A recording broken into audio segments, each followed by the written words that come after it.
শনি সবসময় না শনিকে খারাপ হিসেবে প্রচার করা হয়েছে বা মানুষের চিন্তাধারার মধ্যে একটা সাইকোলজি মানুষের মনের মধ্যে বসে গেছে, কিন্তু শনি সবসময় খারাপ নয়। জানতে হবে শনি হচ্ছে কর্মফলদাতা। তার মানে শনির গ্রহ, শনির দশা, শনির সাড়ে সাতি, শনির ধাইয়া যাই চলুক না কেন, শনি আপনি আপনার বয়স অনুযায়ী যেমন কর্ম তেমন ফল পাবে। দেখা গেল একটি 15 বা 18 বা 20 বছরের একটি ছেলে বা একটি মেয়ের মধ্যে শনি ঢুকেছে, তার সেই বয়সের কর্ম কি হবে? এডুকেশন, পড়াশোনা। তাকে পড়াশোনায় ভীষণ পরিমাণে জোর দিতে হবে, মনোযোগ দিতে হবে, কারণ শনি হচ্ছে প্রথমত হচ্ছে প্রচণ্ড অলসতা বৃদ্ধি করায়। শনি ধৈর্যের পরীক্ষা নেয়, অলসতা বৃদ্ধি করে আপনাকে দেখবে তার এগেনস্টে আপনি লড়তে পারছেন, পরীক্ষার ফল ভালো করছেন কি করছেন না, এবং সেইগুলোই আপনাকে আপনার দিক থেকে চেঞ্জ করতে হবে। আবার সেমভাবে একটি 40, 42 বা 45 ঠিক মধ্যবয়সী একটি ভদ্রলোক বা ভদ্রমহিলার চার্টের মধ্যে শনির দশা এলো, তার সেই সময়ের কর্ম, সোর্স অফ ইনকাম, সেই জায়গার কিন্তু এফেক্ট পড়বে। সেটা তার চাকরিই হোক চাই ব্যবসায়ী হোক। সে একটা মহিলা, সে হয়তো পুরোপুরি হাউসওয়াইফ, সে চাকরিও করে না এবং ব্যবসাও করে না, তার কিন্তু সাংসারিক লাইফের উপর এফেক্ট পড়বে। এবং অবশ্যই আপনারা টান পাবেন অর্থনৈতিক জায়গা, সম্পর্কের জায়গা, ভালো ভালো সম্পর্কগুলো নষ্ট হয়ে যাবে। ঠিক এই শনি আবার একটা ফল দিচ্ছে কোনো এজ 60 বা 65 কোনো জাতক বা জাতিকার, তার সেই সময় কি ফল দেবে? তার শারীরিকগত সমস্যা আসবে, সম্পর্কের জায়গায় সমস্যা আসবে, এবং পাশাপাশি তার জীবনের, মানে আমরা 60 বছর প্রত্যেকেই জানি একটা রিটায়ার্ড লাইফ, আমার সারাটা জীবনের একটা পুঁজি, একটা সঞ্চয় আমি হাতে পাই, সেই পুঁজি, সেই টাকা, সেই সঞ্চয় আপনি দেখতে পারবেন না, ভোগ করতে পারবেন না যদি শুক্র ড্যামেজ থাকে, এবং টাকা বেরিয়ে যাবে। চিট ব্যক্তির সংস্পর্শে আসবে, বাজে লোক, যেখান থেকে আপনার টাকাটা নষ্ট হয়ে গেল।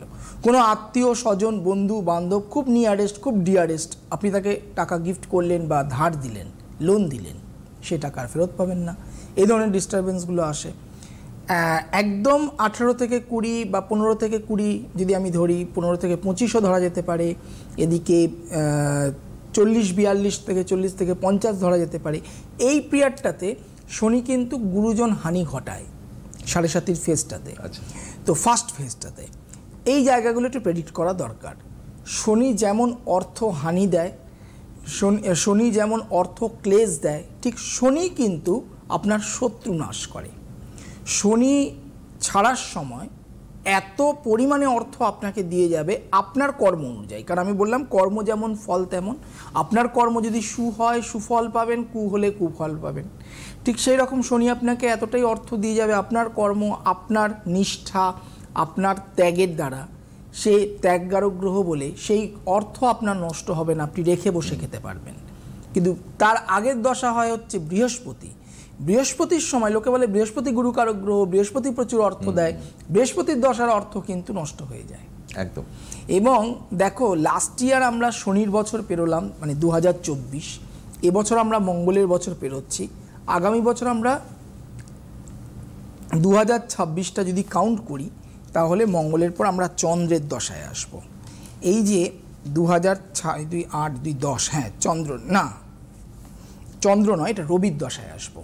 রবির ঘরে আমরা, মানে রবির গ্রহের প্রভাব 2026 পাবে, তারও কিছু কিছু এফেক্টস আসবে।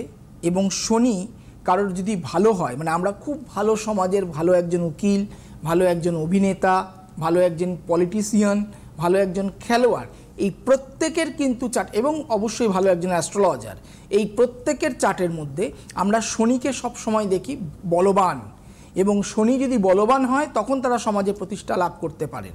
শনির সাথে বৃহস্পতির কানেকশান থাকতে হবে। বৃহস্পতির কানেকশান থাকলে একজন ভালো পলিটিশিয়ান, ভালো বক্তা হতে পারবেন, একজন ভালো অভিনেতা ভালো নিজের ডায়লগ থ্রো করতে পারবে, একজন ভালো অ্যাস্ট্রোলজার, তার মুখের বাণী সত্য হবে। এবং সেখান থেকে এই শনি বৃহস্পতির কানেকশান থাকাটা ভীষণ পরিমাণ প্রয়োজন।